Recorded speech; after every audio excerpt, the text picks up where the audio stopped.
Kasus pelecehan seksual verbal. Berkenaan dengan kasus dugaan pelecehan seksual verbal. Ya pemirsa, dunia pendidikan tinggi tanah air kini sedang diuji dengan terungkapnya aksi pelecehan seksual di lingkungan kampus. Usai terungkapnya aksi pelecehan di Fakultas Hukum UI, kini terungkap pula berbagai aksi pelecehan di lingkungan kampus ternama. Bahkan salah satu pelakunya diduga merupakan oknum guru besar. Kekerasan berbasis gender online atau KBGO merupakan kekerasan gender yang menggunakan media teknologi dengan niat melecehkan korban.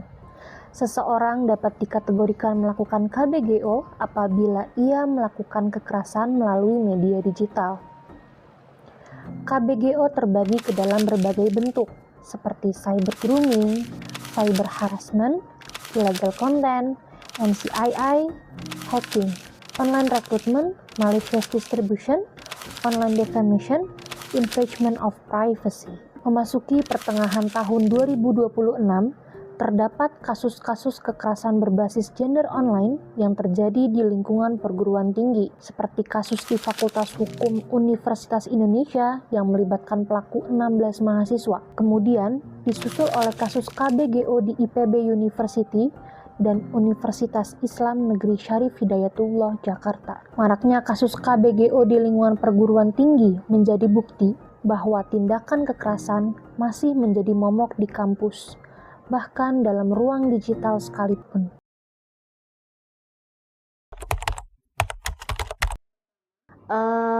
Kasus yang pernah ditangani itu terkait dengan penyebaran video gitu ya di ini. Untuk sejauh ini gitu ya, itu masih seputar, kita lebih banyak menangani kasus yang lebih banyak berhubungan langsung dengan korban. Kita sebenarnya sudah memberikan informasi ya terkait dengan hotline kita. Itu nanti kalau misalnya teman-teman ada check-in ya ataupun lihat di My Tell You itu di atas, paling atas itu ada nomor kontak hotline kita. Nah, itu nanti bisa disampaikan ke sana. Nah, itu nanti ada hal yang harus diisikan. Hambatan itu kooperatif sebenarnya ya. Jadi kalau misalnya memang ada kasus yang kita tangani, terus yang kita panggil, baik itu pelapor ataupun terlapor, mereka juga harus memprioritaskan gitu ya panggilan kita, kecuali ada situasi-situasi tertentu ya yang memang betul-betul tidak bisa datang atau apa gitu ya, sehingga itu akan kita reschedule dan seterusnya. Kalau gini, kita juga ada buku yang sudah ada panduan sebenarnya. Ini sudah dibuat oleh dan sudah dijadikan sebuah buku sebenarnya. Jadi memang kita juga untuk pelapor juga kita harus harus mempelajari kasus itu ya.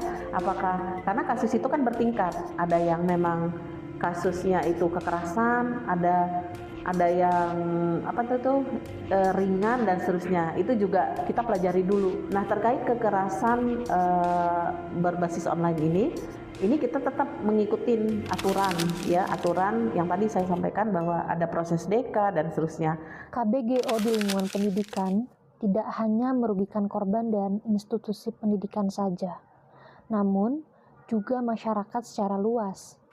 Berangkat dari kenyataan tersebut, maka muncullah gerakan kolektif dari masyarakat dalam melawan KBGO di lingkungan pendidikan, seperti melalui aktivisme digital contohnya.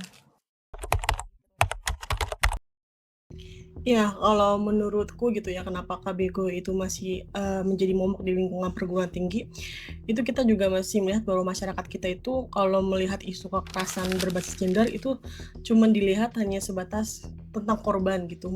Yang dipertanyakan adalah moralitas korban gitu, tanpa melihat bahwa isu KBGO ini ataupun isu kekerasan berbasis gender lainnya itu ada relasi kuasa, terus juga di sana juga kita bisa melihat bukan masalah antara pelaku dan korban gitu, tapi ada relasi kuasa di sana. Nah, ketika kasus terjadi di ruang digital gitu ya, korban tuh sering dianggap ceroboh gitu kan, kita juga dianggap tidak bisa menjaga diri dan juga bahkan sering disalahkan aktivitas si korbannya gitu kan, jadi sering menyalahkan korban.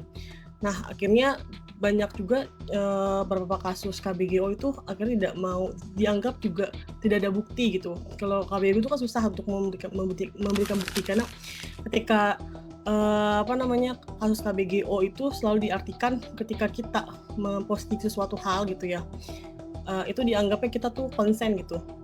Tapi kan bukan berarti itu bisa diobjektifikasikan gitu. Jadi hasil selalu terjadi kayak masih dianggapnya bukan sebagai suatu hal yang sebagai kekerasan seksual kekerasan berbasis gender gitu, tapi hanya dianggap hanya permasalahan moralitas si perempuan tersebut. Jadi itu sebenarnya kekerasan KBGO juga, tapi perlu dipahami lagi ya kalau kekerasan berbasis gender itu bukan berarti hanya perempuan gitu, tetapi laki-laki juga bisa menjadi korban. Tak dapat dipungkiri, korban menjadi pihak yang paling dirugikan dalam fenomena ini. Selain menghadapi trauma, korban tak jarang harus menghadapi stigmatisasi dari masyarakat. Meskipun sudah banyak korban yang memutuskan untuk bersuara, hal tersebut seakan tak cukup untuk menghentikan KBGO di lingkungan pendidikan. Oke, jadi waktu masih kuliah, aku punya teman dekat. Anggaplah namanya si A. Nah, si A itu punya pacar. Pacarnya tuh cowok. Nah, si A ini cewek. Pacarnya tuh cowok dan dia tuh kayak punya semacam geng yang penuh dengan cowok-cowok gitu. Nah, dari awal aku tuh udah kurang serak sama pacarnya si A ini. Entah dari personality, dari kategorinya tuh aku udah kurang suka, udah kayak yang memutuskan untuk nggak ada hubungan apa-apa lah sama si cowok ini yang sekedar tahu doang. Nah, terus si A ini berantem gitu lah sama cowoknya, berantem terus putus gitu.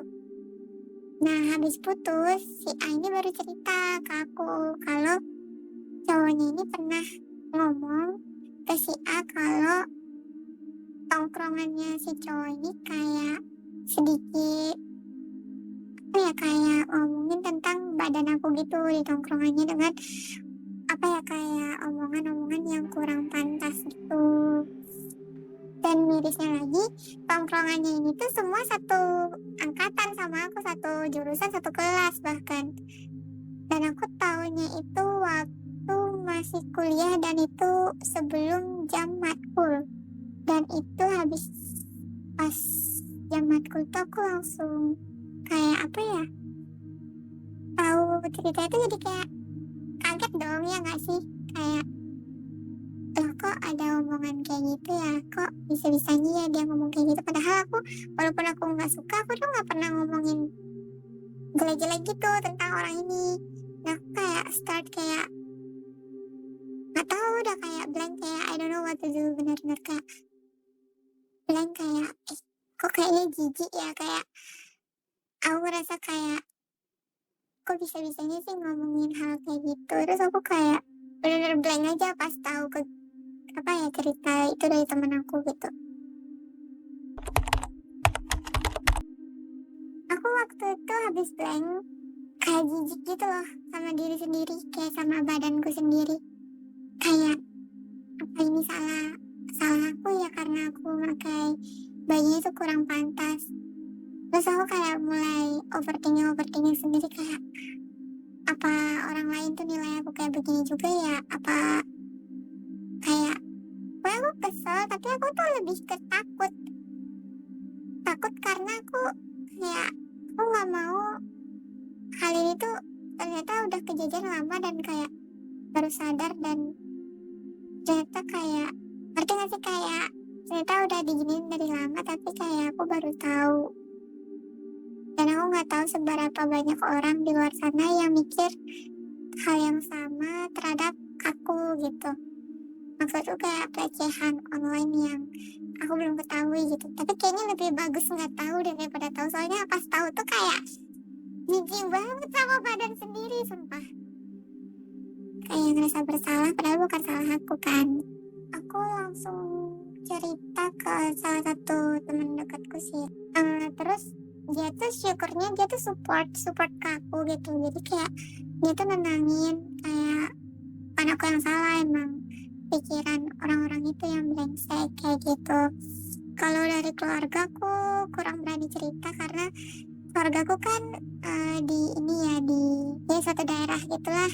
Dan aku takutnya mereka tuh pemikirannya tuh kayak itu mah bukan pelecehan, orang ngomongin gitu doang kayak gitu. Jadi aku nggak cerita ke keluarga aku dan aku cuma cerita ke temanku itu.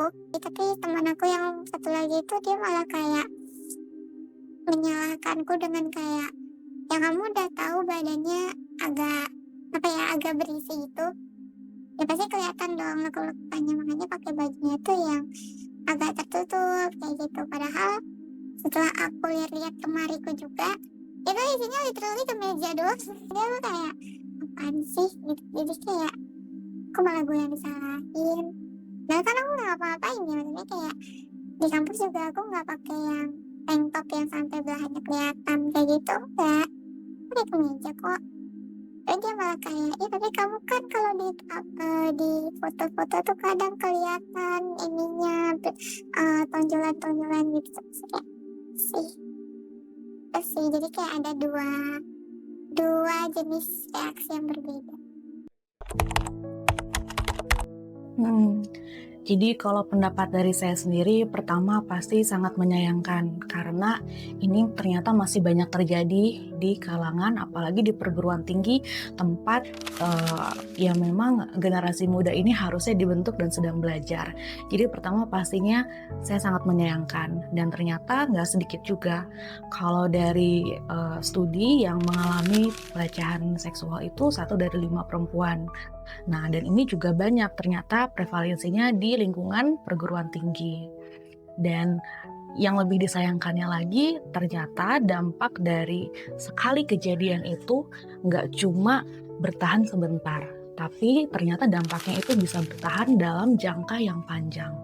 Karena rasa malu, rasa cemas, rasa terancam, rasa dalam bahaya itu bisa tersimpan di dalam tubuh sebagai sensasi-sensasi yang bertahan lama, dan di kemudian hari walaupun kita lagi nggak di situasi yang berbahaya, tapi keadaan ini tuh bisa ngeganggu kita lagi. Kebayang kalau respon kita tuh senggol bacok padahal nggak ada apa-apa. Nah, kemungkinan karena badannya itu terus menerus berada di keadaan yang bahaya menurut otak. Apa saja hal-hal yang bisa menghambat pemulihannya? Nah, pertama, biasanya kalau orang-orang itu malah jadi blaming victim. Kamu sih kenapa ngasih foto itu? Kamu sih kenapa misalnya centil? Kamu sih kenapa misalnya berpakaian sedemikian rupa? Yang salah bukan korban, tapi seringkali dan most of the time korban ini justru disalahkan. Nah, blaming victim itu bisa memperbesar rasa bersalah yang udah ada. Dan yang pertama harus dilakukan, kalau dari aku sendiri, harus memastikan dulu kalau korban ini udah aman dari ancaman. Jadi untuk mencegah ada retraumatisasi, katakanlah viral lagi nih, atau kemungkinan dia dapat perlakuan atau kekerasan yang baru. Aku pertama akan pastikan dia aman dulu dari hal ini, dan kalau sudah aman, kita mulai dengan terapi-terapi yang trauma informed therapy. Jadi pastinya kita akan stabilisasi dulu emosinya, kemudian nanti kita bantu pulihkan dengan rilis perasaan-perasaan yang ternyata kerekam nih di badan, rasa malu, marah, kecewa, dan yang lainnya. Nah, nanti perlahan-lahan kita ajarin gimana ya cara bikin boundary yang sehat, baik itu online maupun offline. Tapi karena ini KBGO, kita lebih fokus online juga mungkin ya. Nah, jadi kalau dari secara klinis di terapi memang trauma informed therapy. Nah, Kalau selain itu, dari yang bersangkutan sendiri, dia bisa coba cari komunitas mungkin yang memang merangkul, katakanlah penyintas dari KBGO ini sendiri, dan juga dia cari lingkungan yang suportif. Coba ke orang-orang terdekat yang bisa dia percaya, barangkali dia udah siap, kita bisa mulai cerita ke dia. Kami berharap kepada seluruh Sivitas Akademika Telkom University juga ingin semuanya melaporkan ya, jangan takut. Insya Allah data-data yang masuk ke kita itu sangat rahasia dan kami bisa menjaga seluruh rahasia data dan seterusnya. Kita semua ya berharap tidak ingin adanya kekerasan ya, baik itu berbasis online atau langsung dan seterusnya. Aku selalu berharap gitu sebagai perempuan, terus juga sebagai aktivis perempuan gitu, aku berharap bahwa seharusnya kampus itu memberikan ruang aman dan juga untuk kita bertumbuh, ruang aman untuk kita bertumbuh, ruang aman untuk kita belajar, dan memberikan ruang aman untuk perempuan ataupun semuanya gitu, termasuk teman-teman disabilitas dan lain-lainnya gitu. Dan juga jangan membungkam suara korban, tapi tetap harus berpihak pada korban. Jadi sebenarnya aku berharap kalau misalnya tadi baik lagi ya, masalah kolektif gitu. Jadi semua orang itu bisa saling menyuarakan suara korban. Kalau untuk korban, aku ngerti perasaan korban pas digituin, pasti ngerasa takut, pasti ngerasa nggak nyaman sama badan sendiri, sama lingkungan sendiri. Tapi sekali lagi aku mau yakinin kalau itu bukan salah kamu sebagai korban. Kamu nggak salah kok dengan memakai baju yang mereka bilang ketat, mereka bilang terbuka, itu nggak salah. Karena itu ya udah, itu emang selama kamu senang memakai pakaian itu ya udah silahkan. Dan bukan salah kamu juga punya badan yang kalau kata mereka itu sexually attractive gitu. Nggak salah, bukan salah kamu gitu. Jadi jangan stop nyalahin diri sendiri, and ayo cari tempat cerita dimanapun yang kamu rasa nyaman. Untuk kamu yang pernah mengalami kejadian ini, aku percaya kamu, dan aku paham apa yang kamu rasain. Kamu berhak untuk mendapatkan bantuan sekarang. Gak apa-apa ngerasa gak baik-baik aja sekarang, tapi kamu layak untuk menjadi pulih lagi. Dan walaupun butuh waktu, tapi gak apa-apa. Di sini ada aku yang nemenin, mungkin ada profesional lain yang nemenin, dan walaupun butuh waktu, tapi aku yakin kamu pasti bisa. Kekerasan berbasis gender online tidak tumbuh begitu saja di ruang kosong. Ia tumbuh di tengah kita, di ruang kampus, di dalam diam yang kita pilih setiap harinya. Maka, masalahnya bukan lagi kapan hal ini akan berakhir, namun sampai kapankah kita memilih untuk diam dan tidak melihat?